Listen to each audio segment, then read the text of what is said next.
আচ্ছা আচ্ছা।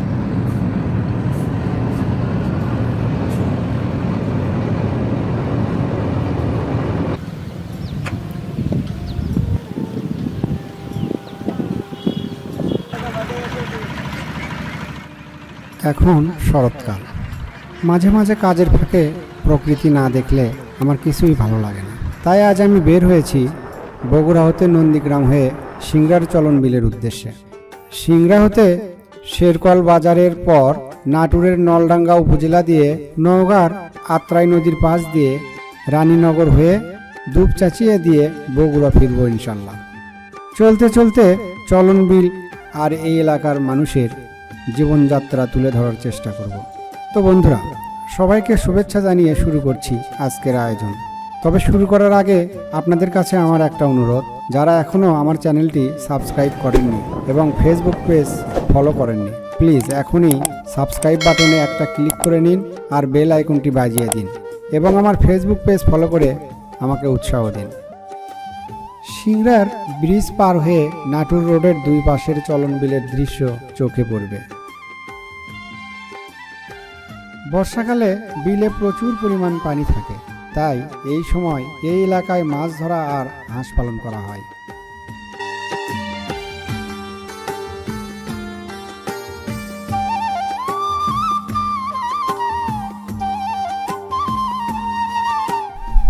হাঁসের পাল দেখে নেমে পড়লাম এখানে।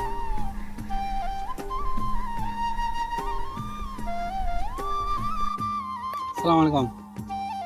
হাঁসের খামার কার এটা? আপনি আর অনেকদিন আগে আসছিলাম আমি, তখন ওই বাচ্চা ছোট ছিল। মানে এই কয়টা চালান হয় আপনি? 1500 পিস। না, বলতেছে যে যখন পানি শুরু হয় তখন থেকে কয়টা চালান হয়? একটা চালান না দুটো?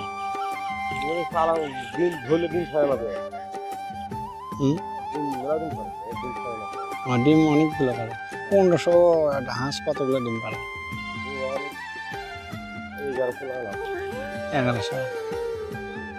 ভালোই তো। দাম কেমন ডিম? 1400।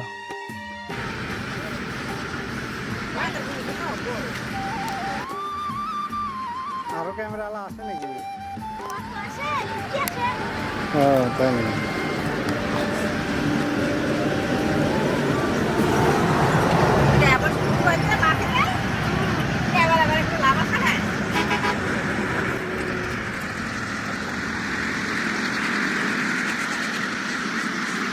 ছোট ছোট মাছ রোদে শুকিয়ে শুটকি তৈরি করা হয় এখানে। ভাদ্র মাস হতে ফাল্গুন মাস পর্যন্ত চলে শুটকি তৈরির আয়োজন। শুকানোর পর এসব শুটকি দেশের বিভিন্ন স্থানে পাঠানো হয়। চলছে শুটকি শুকানোর জন্য মাচা তৈরির কাজ। অন্য খামারের হাঁসের সাথে যেন এই খামারের হাঁসের মিশ্রণ না হয়, সেজন্য হাঁসের গায়ে রং করে দেওয়া হয়েছে। এতগুলো হাঁস একসঙ্গে এবং এমন পরিবেশে আমি কখনো আগে দেখিনি, তাই বেশ কিছুক্ষণ হাঁসগুলোর পানিতে নামার প্রাণোচ্ছল দৃশ্য দেখলাম আর ক্যামেরাবন্দি করলাম।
সবেমাত্র যাত্রার শুরু, তাই এখানে আর বেশি সময় না দাঁড়িয়ে রওনা হলাম শেরকল বাজারের দিকে।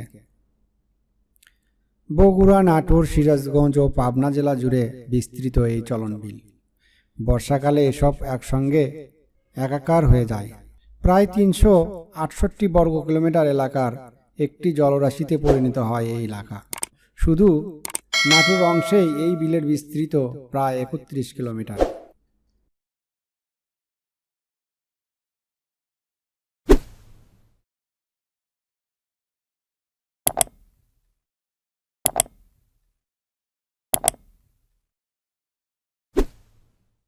চলে আসলাম শেরকল বাজারে। অনেক ভোরে বের হয়েছি, তাই ক্ষুধায় পেট চোঁচো করছে। অনেকটা নিরুপায় হয়ে এখানকার একটা খাবারের দোকানে ঢুকে পড়লাম। গরম গরম খিচুড়ি খেয়ে বের হয়ে পড়লাম শেরকল হতে পাটুল মিনি কক্সবাজার যাওয়ার জন্য। শেরকল বাজার হতে পাটুল মিনি কক্সবাজার 12 কিলোমিটার। রাস্তার দুই পাশের প্রাকৃতিক সৌন্দর্য সত্যিই ভাষায় প্রকাশ করার মতো নয়। মাঠে প্রচণ্ড রোদে কাজ করার পর রাস্তার পাশে গাছের ছায়ায় বসে কৃষকেরা বিশ্রাম করছে। এখানকার রাস্তার পাশের ছোট ছোট বাড়ি আর বাড়ির পাশে সবুজে ভরা বিভিন্ন রকমের গাছপালা, মাটির গন্ধ মনে করিয়ে দেয় সেই ছোটবেলার কাদামাটি আর ধুলোবালি দিয়ে খেলাধুলার কথা। সৃষ্টিকর্তার অপরূপ সৃষ্টিগুলো দেখে তার প্রশংসামূলক বাক্য বেরিয়ে আসবে মন থেকে। আবার কখনো কখনো মনের অজান্তেই চিৎকার করে অথবা গুনগুন সুরে বেরিয়ে আসবে আমার প্রাণপ্রিয় জন্মভূমির গান।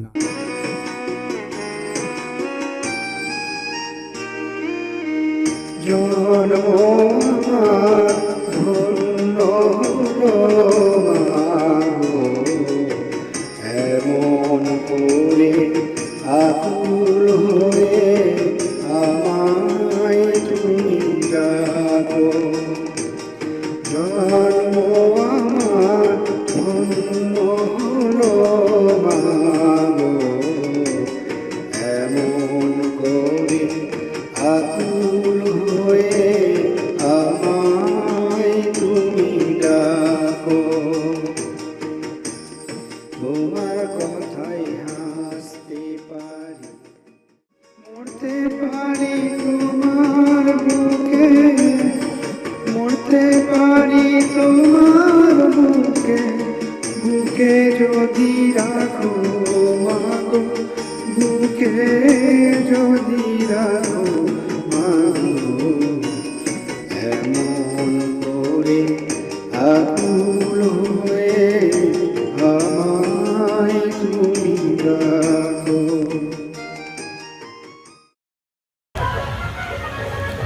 সাজান সাজান সাজান। যাত্রাপথে ঘোড়ার গাড়ি সাজানোর দৃশ্য দেখে মনে হলো বিয়ের অনুষ্ঠান চলছে, তাই এখানকার বিয়ে বাড়ির অবস্থা দেখার জন্য একটু এখানে দাঁড়ালাম। পাটুল মিনি কক্সবাজার যেতে আরও কিছুক্ষণ সময় লাগবে। চলুন আগে বিয়ে বাড়ি দেখে আসি। আর আপনাদের এলাকার বিয়ে শাদীর অনুষ্ঠান কিভাবে হয় অবশ্যই কমেন্ট করে আমাকে জানাবেন।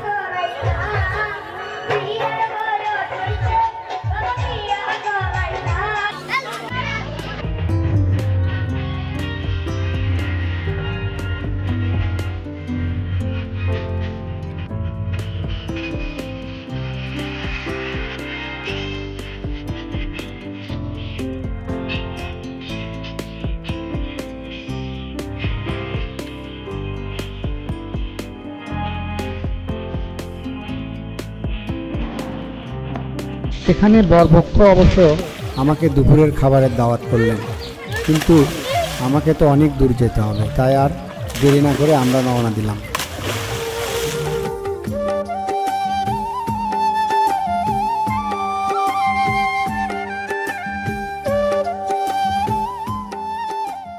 ওই যে দূরে দেখা যায় তাল গাছ ঘেরা একটি ছোট্ট বাড়ি, যার পাশে বিশাল চলন বিল। ইচ্ছা হলো ওই বাড়ির একদম কাছে যাওয়ার জন্য। চলুন ঘুরে আসি ওই বাড়ি থেকে। প্রচণ্ড রকমের রোদ, এখানে অনেক তাপমাত্রা, তাই সঙ্গে অবশ্যই পানি আনতে ভুল করবেন না। অর্থাৎ যারা এখানে ঘুরতে আসবেন তারা অবশ্যই সঙ্গে করে কিছু খাবার পানিও নিয়ে আসবেন।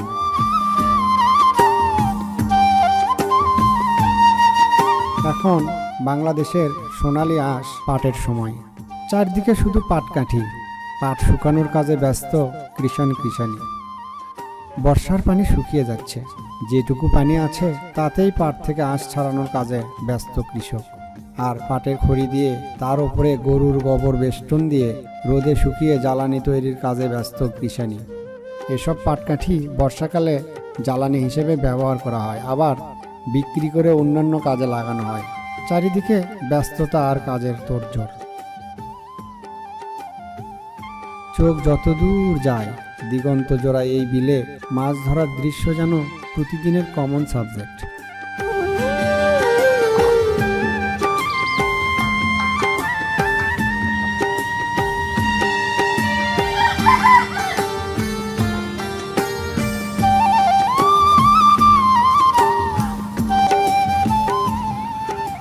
নীল আকাশের নিচে সাদা মেঘের ভেলা, সাদা সাদা বক, পানকৌড়ির ছোটাছুটি, সব মিলিয়ে এ যেন এক স্বর্গরাজ্য।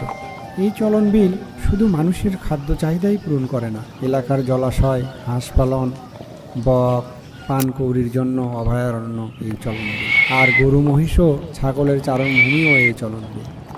আমার ক্যামেরার ফ্রেম অপ্রস্তুত, এর মধ্যেই যেন অপার বন্ধুতায় মেতে উঠল সাদা বক আর পানকৌড়ি। কি আর করা, ঝটফট ক্লিকে যতটুকু ধরা গেল তাদের ধরে ফেললাম ক্যামেরার ফ্রেমে।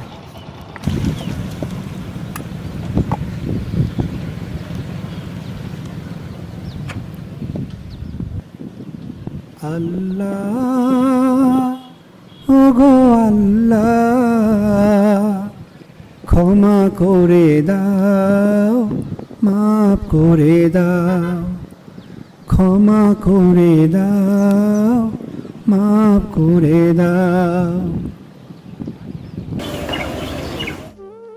এখানকার সব বাড়িতেই রয়েছে বিভিন্ন রকমের ফুল ও ফলের গাছ। এখানে তাল গাছের নিচে অসংখ্য তাল পড়ে আছে।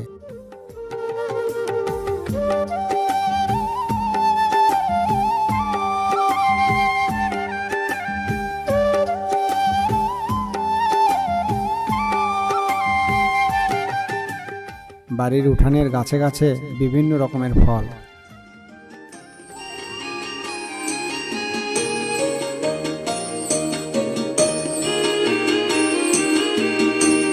তোমার কথাই কথা বলি পাখির গানের মতো, তোমার দেখাই বিশ্ব দেখি বর্ণ কত শত। তোমার কথাই কথা বলি পাখির গানের মতো, তোমার দেখাই বিশ্ব দেখি বর্ণ কত শত। তুমি আমার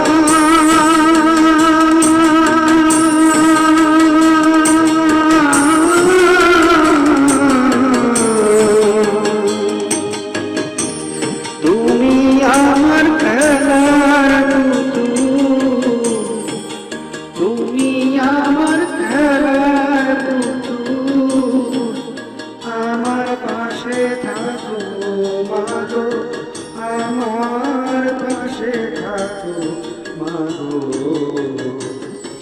এমন করে আকুল হয়ে আমায় তুমি ডাকো।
দেখতে দেখতে আমরা চলে আসলাম পাটুল মিনি কক্সবাজারে। বর্ষাকালে এখানকার সৌন্দর্য এত পরিমাণ বেড়ে যায় যে দেশের বিভিন্ন প্রান্ত হতে ভ্রমণ পিপাসু লোকজন বেড়াতে আসেন এই পাটুল চলন বিলে। দেখতে সাগরের মতো লাগে বলে সম্ভবত এই পাটুল জায়গার নাম দেওয়া হয়েছে মিনি কক্সবাজার।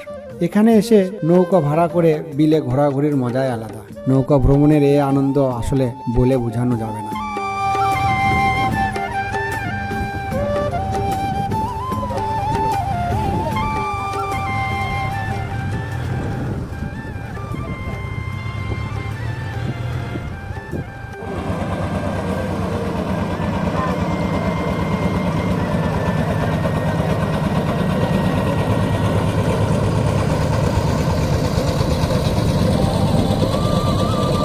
জাল জলা আর জল নির্ভর জীবনধারার কারণে চলনবিল এলাকার জীবনযাত্রা অন্য এলাকা হতে সম্পূর্ণ আলাদা। এখানে ইরি মৌসুমে প্রচুর ধানের ফলন হয়। ধানের পরেই বেশি উৎপাদন হয় গম। এছাড়াও সরিষা, পেঁয়াজ, মরিচ, ভুট্টা সহ বিভিন্ন রকমের ফসল চাষ করা হয় এখানকার উর্বর মাটিতে। বিলের পানি কমে গিয়েছে, তাই বড়শি দিয়ে মাছ ধরার আনন্দে অনেকেই ব্যস্ত। আমি অনেকক্ষণ এদের মাছ ধরা দেখলাম।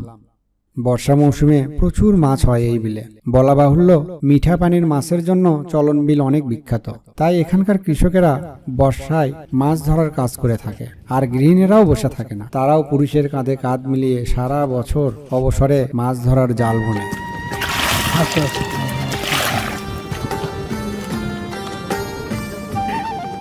চোখ মন ছুঁয়ে গেছে সবুজের সমারোহ, বকের ওরাউরি, দূরের গ্রাম, জল, মাটি, মানুষ সহ আরও কত কি। বিশাল এই বিলের যতটুকু চোখে ধরেছি তার 100 ভাগের 1 ভাগও ধরা গেছে ক্যামেরার ফ্রেমে।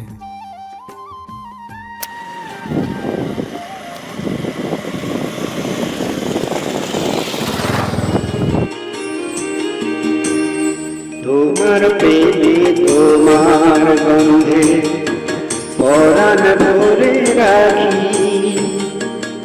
এই তো আমার জীবন মরণ এমনি যেন থাকি। তোমার প্রেমে তোমার গন্ধে পরাণ ভরে রাখি,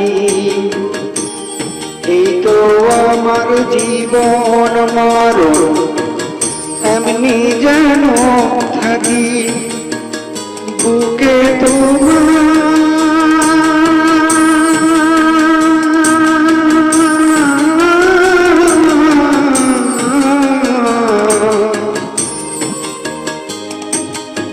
বুকে তোমার ঘুমিয়ে গেলে, বুকে তোমার ঘুমিয়ে গেলে জাগিয়ে দিও না গো আমার, জাগিয়ে দিও না গো মাগো।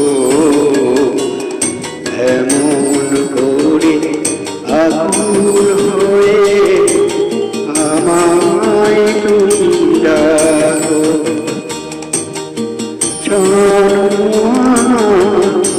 ধন্য মাগো। এমন করে আকুল হয়ে আমায় তুমি ডাকো।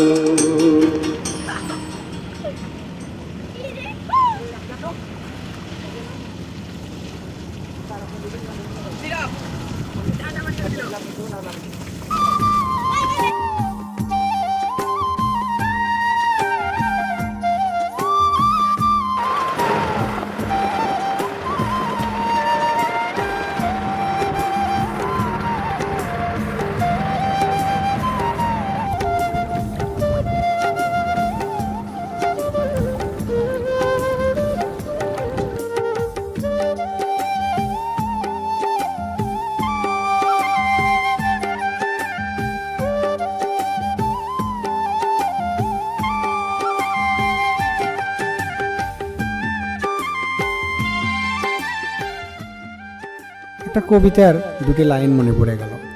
তুমি যাবে ভাই, যাবে মোর সাথে আমাদের ওই ছোট্ট গাঁয়, গাছের ছায়ায় লতায় পাতায় উদাসী বনের বাই। তো বন্ধুরা, আজকের মতো এই পর্যন্তই। কেমন লাগলো আমার আজকের এই আয়োজন। যদি এই আয়োজনটি ভালো লাগে বা আমার এই ভিডিওটি ভালো লাগে তাহলে অবশ্যই আমার এই চ্যানেলটি সাবস্ক্রাইব করবেন এবং আমার ফেসবুক পেজ ফলো করে আমার সাথেই থাকবেন। দেখা হবে পরবর্তীতে নতুন কোনো বিষয় নিয়ে, নতুন কোনো জায়গায়। সে পর্যন্ত সবাই ভালো থাকুন, সুস্থ থাকুন। আল্লাহ হাফেজ।